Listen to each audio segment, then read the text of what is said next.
उत्तराखंड में बार बार आने वाले हिमस्खलन तथा भूस्खलन से आने वाली तबाहियों के पीछे वहां के स्थानीय लोग एक बहुत साल पहले हुए न्यूक्लियर डिवाइस को जिम्मेदार। देखिए 1964 में चाइना ने परमाणु परीक्षण कर लिया और परमाणु संपन्न देश हो गया। हालांकि हम लोगों ने उसके बाद 10 साल बाद 1974 में स्माइलिंग बुद्धा के नाम से परमाणु परीक्षण किए थे, पर वो पूरी तरह सक्सेस नहीं हुआ था। बाद में हमें 1998 में हम लोगों ने शक्ति 98 के नाम से परीक्षण किया था, वो सफल हुआ था। तो 64 में चाइना ने जब परीक्षण किया अपने पश्चिमी राज्य शिनजियांग में, तो भारत के लिए एक खतरा का माहौल आ गया, क्योंकि 1962 में हमें एक तरफा हार देखने को मिली थी चाइना से, खास करके इसी एरिया में जो अक्साई चीन के एरिया में। तो भारत उस समय अपने आप को मतलब थोड़ा सा असुरक्षित महसूस कर रहा था। चाइना को रोकने के लिए अमेरिका भी प्लान बना रहा था। वो चाइना पर नजर रखने के लिए भारत के सीमावर्ती एरियाओं की मदद लेना चाहता था। इसी बीच अमेरिकी खुफिया एजेंसी जो CIA है, वो भारतीय प्रधानमंत्री मोरारजी देसाई से संपर्क करती है और रॉ के साथ मिलकर एक डिवाइस लगाने का प्रयास करती है भारत के उत्तराखंड में स्थित नंदा देवी पर्वत पर। नंदा देवी पर्वत उस एरिया की सबसे ऊंची चोटी है। यहाँ पर उन्होंने nuclear power telemetry listening device नाम की एक मशीन लगाई थी।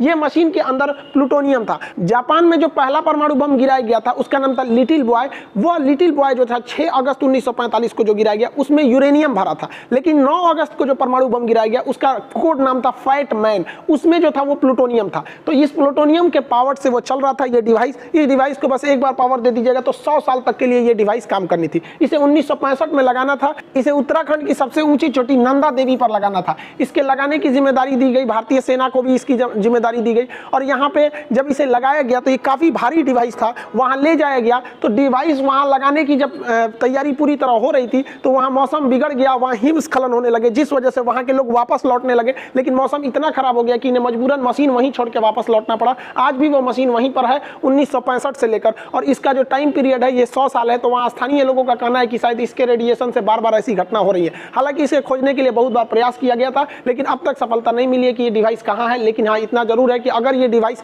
अपने कवर से खुल के बाहर आ जाता है तो भीषण रेडिएशन की देखने को मिलेगा। और ये रेडिएशन बहुत ही खतरनाक होता है। परमाणु बम कोई बहुत खतरनाक नहीं होता, बल्कि इसके अंदर रहा रेडिएशन कैंसर जैसी घातक बीमारियों को जन्म दे देता है। तो कुछ लोग का आशंका इस पर भी जताया जा रहा है।